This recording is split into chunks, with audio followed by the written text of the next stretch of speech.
Kami ibu-ibu Indo Jalito Peduli mengajak para pemangku kepentingan, para kepala daerah, dan narasumber yang lain. Ya, ini bisa diorganisir oleh baik itu oleh Indo Jalito atau oleh pemerintah daerah sendiri dalam level terkecil. Ya, ini programnya biasa dilakukan oleh pemerintah di luar negeri. Apa yang dilakukan oleh Indo Jalito Peduli ini sesuatu hal yang sangat mulia sekali, yaitu dengan kepedulian.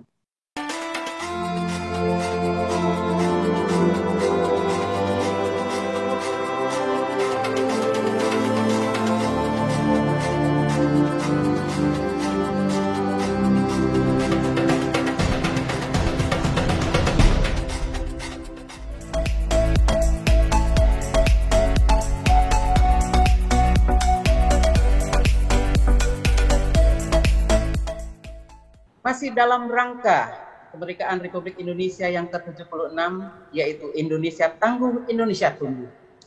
Hari ini kita bersama Indo Jalito Peduli mengadakan perdana webinar dengan tema Berbagi Cinta di Masa Pandemi bersama IJP. Boleh kita kasih aplaus yang meriah untuk Indo Jalito Peduli? Baik, terima kasih. Alhamdulillah hari ini kita masih diberikan kesehatan, diberikan nikmat oleh Allah Subhanahu wa taala untuk hadir bersama-sama di acara webinar ini.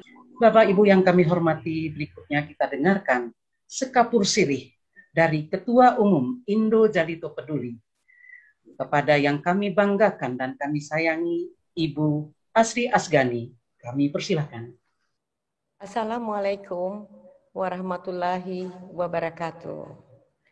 Yang terhormat Gubernur Sumatera Barat Bapak Mayildi Amsarullah, yang terhormat Bapak Insinyur Archandra, yang terhormat Ibu Nurhayati Subakat, yang terhormat Bapak Profesor Dr.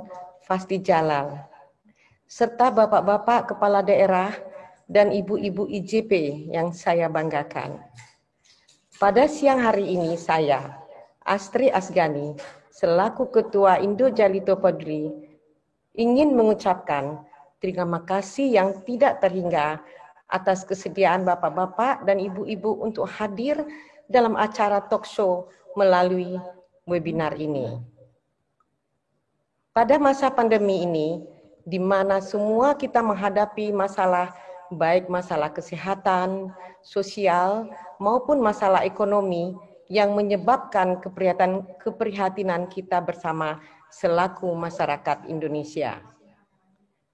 Kami ibu-ibu Indo Jalito Peduli yang terdiri dari 160 orang perempuan Minang atau perempuan yang bersuamikan orang Minang dari berbagai profesi dan usaha yang selama ini bergiat dalam kegiatan sosial, seni dan budaya, turut serta membantu berpartisipasi dalam kegiatan-kegiatan sosial berupa bedah rumah, bencana alam, sunat massal, dan membantu pembangunan rumah ibadah di daerah-daerah bencana alam dan lain-lain. Maka dari itu, mengingat banyak sekali anak-anak kita yang juga terdampak dari pandemi ini, baik terdampak langsung, terinfeksi virus COVID-19, maupun kehilangan orang tuanya secara mendadak yang menjadi korban dari virus COVID-19. Kami ibu-ibu Indo Jalito Peduli mengajak para pemangku kepentingan, para kepala daerah, dan narasumber yang lain yang kompeten untuk sama-sama memikirkan apa persoalan dan solusi terbaik bagi dampak COVID, baik dampak sosial, termasuk anak-anak kita yang mendadak kehilangan orang tuanya, maupun dampak ekonomi di negeri awakko. Di sini kembali saya mengucapkan terima kasih yang tidak terhingga atas kesediaan bapak-bapak dan ibu-ibu untuk saling berbagi, mencari solusi terhadap dampak COVID-19 ini di daerah kita bersama. Selamat berdiskusi secara daring dan ini menunjukkan kepedulian kami, ibu-ibu Indo Jalito Peduli yang juga turut serta mengadakan webinar kali ini. Wassalamualaikum warahmatullahi wabarakatuh. Waalaikumsalam warahmatullahi wabarakatuh. Demikian tadi Ketua Umum Indo Jalito Peduli, Ibu Asri Asgani. Bapak Ibu yang berbahagia, mari sama-sama kita dengarkan sambutan dari tokoh mewakili tokoh masyarakat Minang. Berkenan kiranya Bapak Insinyur Archandra Tahar, MSc, PhD, kami persilakan. Assalamualaikum warahmatullahi wabarakatuh. Alhamdulillahirabbil alamin. Wassalatu wassalamu ala asrafil anbiya'i wal mursalin wa ala alihi wa sahbihi ajmain. Yang saya hormati Bapak-bapak, Ibu-ibu yang hadir pada acara siang ini. Yang saya lihat di layar, Bu Uniat, Pak Fasli, kemudian banyak nih Pak Basro Jabar, dan Bapak-bapak yang lain yang tidak bisa saya sebutkan satu persatu. Alhamdulillah pada hari ini kita bisa bertatap muka lewat media sosial, lewat virtual, tapi insya Allah tidak mengurangi makna kita bertemu pada siang ini. Terima kasih kepada UNIA dan Indo Jalito yang sudah mengundang dalam acara yang sangat baik ini, yang terutama berkaitan dengan tema dampak dari COVID yang berhubungan dengan ekonomi. Baik, saya akan memulai satu hal bahwa ada pertanyaan dari sisi global, apakah ekonomi akan membaik atau tidak? Ya. Dari sisi global, insya Allah, pada tahun 2020 itu adalah rock bottom, yang posisi yang sudah terendah, yang pernah terjadi mungkin sebelum ini adalah dinamakan dengan Great Depression yang pernah terjadi di Amerika, di mana ekonomi sangat anjlok sekali. Kemudian pada tahun 2020 mungkin dikatakan lebih buruk dari Great Depression yang terjadi di tahun 1920-an. Jadi kalau kita akan melihat tahun 2021 ini, insya Allah ekonomi akan lebih baik daripada 2020. Jadi dari sisi ekonominya, ekonomi dunia insya Allah akan lebih baik pada tahun ini. Ya. Kemudian bagaimana dari sisi regional atau nasional Indonesia, apakah akan ini lebih baik? Insya Allah ini juga baik dari sisi ekonomi. Buktinya apa? Salah satu bukti dari sisi energi adalah permintaan energinya yang terus meningkat. Ya, tahun 2020 sempat negatif. Dan pada tahun 2021 ini harga minyak yang mulai naik kembali. Kemudian kebutuhannya itu sudah bisa diperkirakan pada akhir tahun ini menyamai sebelum COVID. Jadi pada akhir tahun 2021 ini, dan insya Allah 2022, kebutuhan dunia akan energi itu akan menyamai sebelum COVID. Kalau kita melihat data tersebut, artinya apa? Insya Allah ekonomi akan kembali, tidak normal, tapi akan tumbuh, akan lebih baik dari 2020. Ini yang diperkirakan dari sisi dunianya. Nah, bagaimana dari sisi Indonesia dan terutama untuk Sumatera Barat? Dalam menghadapi pandemi seperti ini, kalau di mana di bidang energi, kalau orang bertanya, saya selalu bilang, jangan sekali-kali atau jangan kita berputus asa dengan mengatakan COVID ini membuat hidup kita susah. Ya. Yang kedua adalah turunnya kinerja perusahaan publik, ya, di bidang migas, di bidang tambang, dan lain-lain, itu dikatakan bahwa ini gara-gara COVID. Saya kurang sependapat kalau itu disalahkan. Kenapa? Seluruh dunia terdampak. Ya, kalau bicara COVID dan impact-nya ke ekonomi, seluruh orang akan terdampak. Nah, bagaimana caranya strategi kita agar orang terdampak, namun demikian kita bisa mencari jalan keluar dari dampak negatif akibat pandemi ini. Ya. Nah, dari sisi ibu-ibu, ada dua sebenarnya yang saya sampaikan dalam speech kali ini. Yang pertama adalah, kalau strategi kita adalah ofensif, ya, dalam main bola itu adalah kita mau menyerang terus, ya, dalam posisi menyerang. Apa strategi menyerang itu? Pertumbuhan ekonomi itu lebih banyak faktornya adalah spending, ya, uang yang dibelanjakan oleh pemerintah lewat itu subsidi atau bantuan langsung dan lain-lain, itu adalah strategi ofensif. Strategi menyerang sehingga ekonomi bisa tumbuh. Itu harapannya. Nah, apakah ada strategi defensif, ya, strategi bertahan? Nah, kalau menurut hemat saya, ya, dari sisi level keluarga, jadi ada yang kita lihat dulu. Kita mau ngapain, ya, strategi ini? Ada strategi yang dalam level keluarga yang terkecil, ada strategi yang harus dikerjakan oleh pemerintah, ada strategi yang harus dikerjakan oleh community. Nah, dalam hal ini Indojeli itu mungkin dikategorikan sebagai community dan juga keluarga, ya. Nah, kita lihat kembali bagaimana Amerika pada awal-awal dulu, ya, di mana ekonomi tidak bagus, ya, banyak seperti yang kita mungkin hadapi sekarang, ketidakpastian dan lain-lain. Mereka keluar dengan cara satu adalah memperkuat pertahanan keluarga. Ya, dalam hal ini ibu-ibu, apa misalnya pertahanan keluarga itu? Sebenarnya ada presentasinya, tapi karena waktu yang terbatas, saya menyebutkan satu, pertahanan keluarga. Apakah mungkin kita bertahan bukan menyerang, bukan melakukan spending atau belanja atau apapun namanya yang mengeluarkan uang? Mungkin enggak? Ini tidak dilakukan dengan mengeluarkan uang, tapi dengan cara bertahan. Satu, apa yang bisa dilakukan? Kalau di Amerika, satu, ketahanan keluarga. Apa yang mereka lakukan adalah kalau bisa tanah pekarangan keluarga. Tanah pekarangan kita itu ditumbuhi oleh tumbuh-tumbuhan, sayuran, ya, buah-buahan,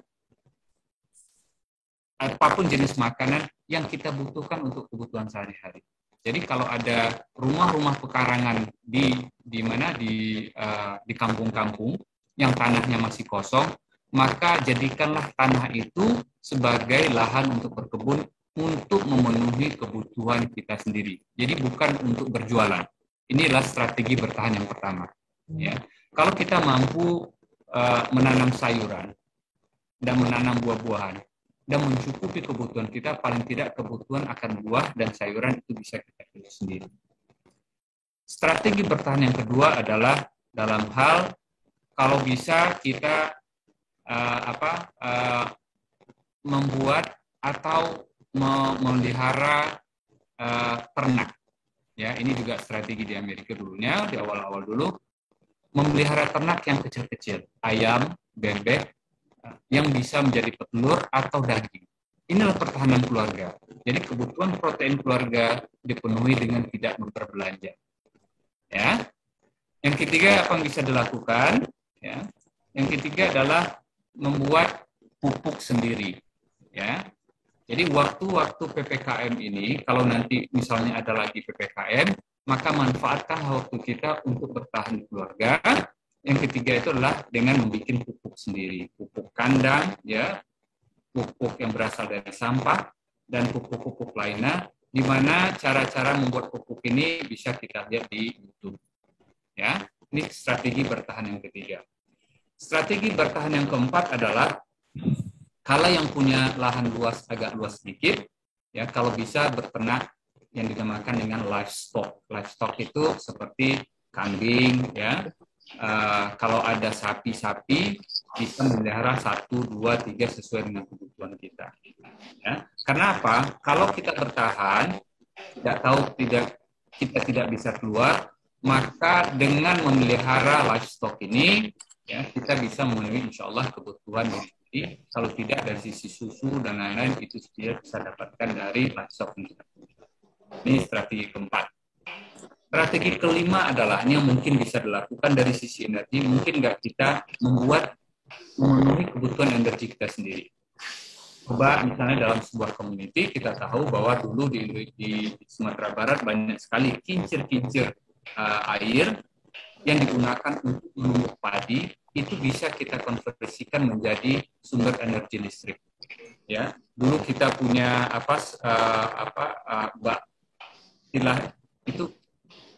ini selokan ya, banda, ya, yang punya aliran air, ya, itu bisa dimanfaatkan untuk tenaga listrik yang kecil yang memenuhi kebutuhan satu keluarga. Ada semua sekarang teknologinya, hanya alatnya di aliran sungai tersebut maka bisa mengenerate listrik untuk kebutuhan sendiri. Ini adalah 5 hal strategi bertahan yang mungkin bisa dimanfaatkan, baik itu dalam level keluarga, juga dalam level sebuah community, dalam hal ini itu. Ya. 1, peran dari organisasi atau peran keluarga adalah kita tidak keluar PPKM di rumah, tapi tetap melakukan aktivitas yang bisa memenuhi kebutuhan kita. Ya. Kemudian dari sisi kedua adalah apa yang kita butuhkan dari pemerintah. Peran pemerintah dalam hal ini, kalau kita lihat lagi peran pemerintah, satu adalah kalau di luar negeri, pemerintah itu menyediakan training, tutorial, apalagi example, contoh-contoh yang bisa digunakan untuk masyarakat bisa bercocok tanam sendiri dengan 1, 2, 3, 4, 5 yang saya sampaikan tadi. Yang kedua adalah kalau ada program-program pemerintah, ya, maka bantuan itu sebaiknya berupa bukan uang, ya, ini yang kita sarankan, tapi berupa bibit, ya, berupa peralatan pertanian, berupa pupuk, ya, dan ini yang bisa menggerakkan ekonomi keluarga. Ya. Kalau itu dia berikan adalah berupa uang tunai, maka uang tunai itu dibelanjakan, benar itu akan menaikkan atau menggerakkan ekonomi, tapi tidak sustain. Hanya bertahan sesuai dengan kemampuan pemerintah untuk memberikan dana tunai tersebut. Coba bayangkan kalau dana tunai tersebut ya diganti dalam bentuk pupuk, dalam bentuk bibit, ya, dan ini yang akan memberikan multiplier effect ke depan, di mana pemerintah, ya, pemerintah daerah bisa saja membuat prakarsa untuk mengganti bantuan tersebut dalam bentuk barang yang bisa dimanfaatkan sehingga terjadi mutualisme, ya, dua yang bergabung, keluarga dan pemerintah dalam hal ini untuk membangun ketahanan keluarga. Apalagi yang bisa dilakukan pemerintah adalah kalau di luar negeri ada yang dinamakan dengan farmer market promotion program. Jadi kalau ada tanah-tanah masyarakat kita, tanah-tanah keluarga kita yang lebih luas, dia cukupi kebutuhannya, kemudian ada berlebih, dan disitulah peran pemerintah daerah untuk menyalurkan sayur, buah yang berlebih tadi. Ya, ini bisa diorganisir oleh baik itu oleh Indojalindo atau oleh pemerintah daerah sendiri dalam level terkecil. Ya, ini programnya biasa dilakukan oleh pemerintah di luar negeri, membantu petani-petani kecil, ya, yang belum bisa hidup, sehingga dia dibantu dalam hal untuk mempromosikan produk yang dia punya. Kemudian apalagi juga pemerintah atau community dalam hal Indojalindo juga berpartisipasi dalam hal bimbingan, ya, bimbingan penyuluhan teknis, bekerja sama dengan Kementerian Pertanian, ya, Dinas Pertanian di daerah, agar masyarakat yang selama ini hanya diam di rumah bisa digerakkan untuk bertani secara skala kecil untuk menanami lahan-lahan kosong mereka yang selama ini tidak tergarap. Ya. Kemudian apalagi kalau mau lebih sedikit melibatkan universitas juga bisa. Coba diidentifikasi apa tanaman-tanaman yang khusus yang bisa di Sumatera Barat yang bisa ditanam, dan bekerja sama dengan universitas. Kita melihat bahwa mungkin ada research khusus di mana tanaman tersebut cocok untuk ditanam di lingkungan keluarga, baik tanaman obat, tanaman lain-lainnya, atau juga dalam hal ini ternak ayam, ternak kambing, dan lain-lain yang mungkin cocok di Sumatera seperti apa. Nah, bimbingan teknis seperti ini bisa memanfaatkan universitas. Yang ketiga adalah peran community dalam ini. Apakah community juga berperan? Ya, misalnya kalau di Amerika ada yang namanya dengan Community Outreach and Assistance Program, ya, partnership antara lingkungan community dengan individu atau keluarga-keluarga yang sedang bertani, ya, dalam skala-skala yang tidak besar. Dan ini bisa dikerjasamakan, apa yang dipunyai oleh sebuah organisasi komunitas itu bisa diberikan atau membimbing petani-petani baru atau keluarga-keluarga baru yang mencoba bercocok tanam atau memelihara ayam, telur, dan lain-lain dalam skala kecil. Ya, Jadi intinya apa yang saya sampaikan hari ini, apakah kita akan menyerang strateginya atau bagaimana? Nah, dalam level keluarga, kalau masih punya tanah kecil, seberapapun kecilnya, atau dalam level di kota, banyak sekarang menggunakan bertani atau menanam sayur, hidroponik dan lain-lain, itu juga bisa memenuhi kebutuhan keluarga sendiri. Ya, buah dan lain-lain. Walaupun skala yang kecil, tapi paling tidak kita berkontribusi untuk mengurangi beban kalau buah tersebut buah impor, ya, kita kurangi dengan menanam sendiri. Ini juga bisa dilakukan, ya. Mungkin itu yang bisa saya sampaikan, baik itu dari level keluarga, level community, maupun level government, yang insya Allah bisa bermanfaat kalau seandainya kita bisa bekerja sama dalam hal ini, membuat programnya dan bersungguh-sungguh bahwa ini bisa berjalan dengan baik kalau kita mau. Coba kita berjalan dari Padang ke Solo gitu. Di kiri kanan masih banyak lahan kosong yang tidak terpakai. Kenapa tidak kita manfaatkan untuk sesuatu yang dalam masa diam, tapi tanah bisa menumbuhkan sesuatu, atau tanah kita bisa berbuat satu untuk keluarga kita. Itu saja yang saya sampaikan. Terima kasih. Mohon maaf banyak-banyak. Assalamualaikum warahmatullahi wabarakatuh. Waalaikumsalam warahmatullahi wabarakatuh.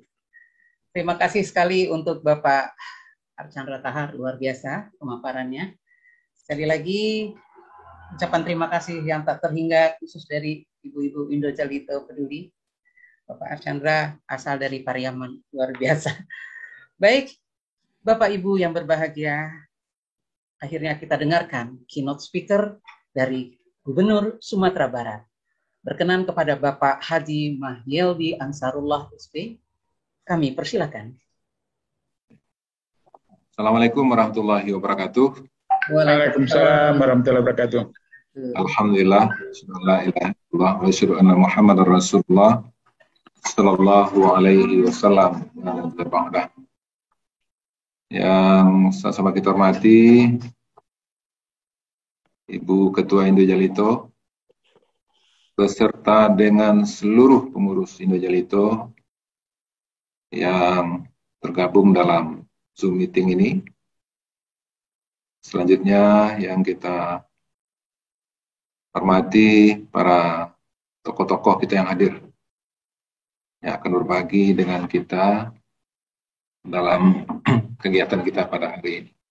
Dan juga hadir dalam Zoom ini yaitu Ketua PKK Provinsi Sumatera Barat. Indojalito Peduli ya Pak Gubernur. Oh. Indojalito Peduli. Oh, Indojalito Peduli ya. Alhamdulillah, terima kasih Bu.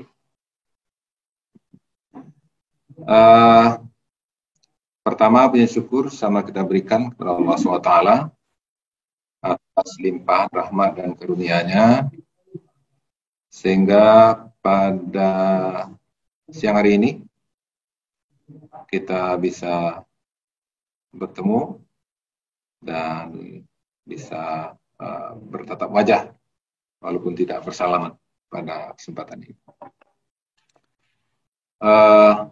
Selanjutnya setelah beri salam, kita kirimkan buat Nyi besar kita Rasulullah Muhammad SAW yang mengajarkan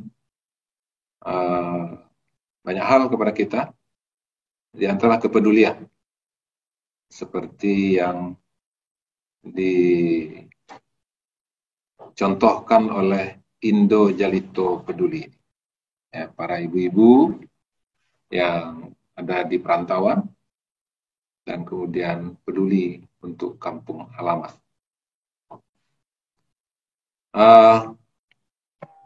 Jadi apa yang dilakukan oleh Indojalito Peduli ini sesuatu hal yang sangat mulia sekali, yaitu dengan kepedulian.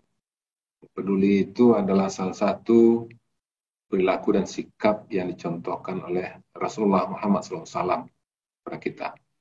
Ketika dalam ayat Al-Quran dikatakan, laqad ja'akum rasulun min anfusikum azizun alaihi tum harisun alaikum bil mu'minin rahim.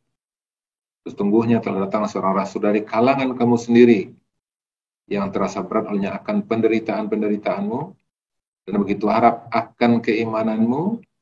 Dan Rasulullah SAW itu sangat penyantun dan sangat penyayang. Apa sih itu?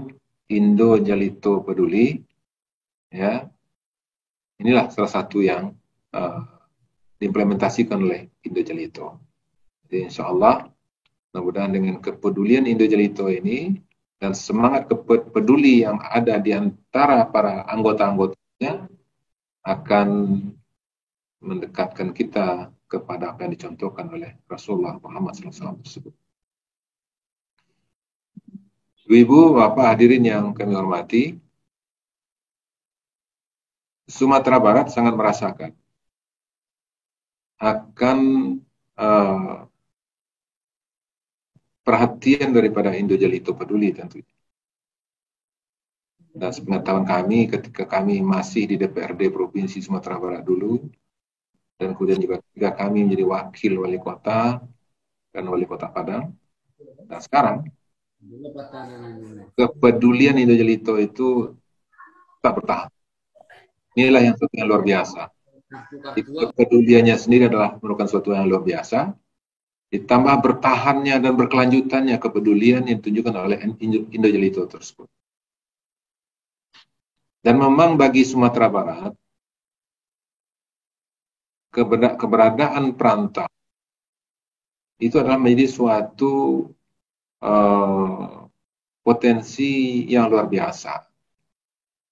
Dan itu makanya semenjak reformasi, maka pemerintah Provinsi Sumatera Barat mengambil kebijakan berbalik ke nagari.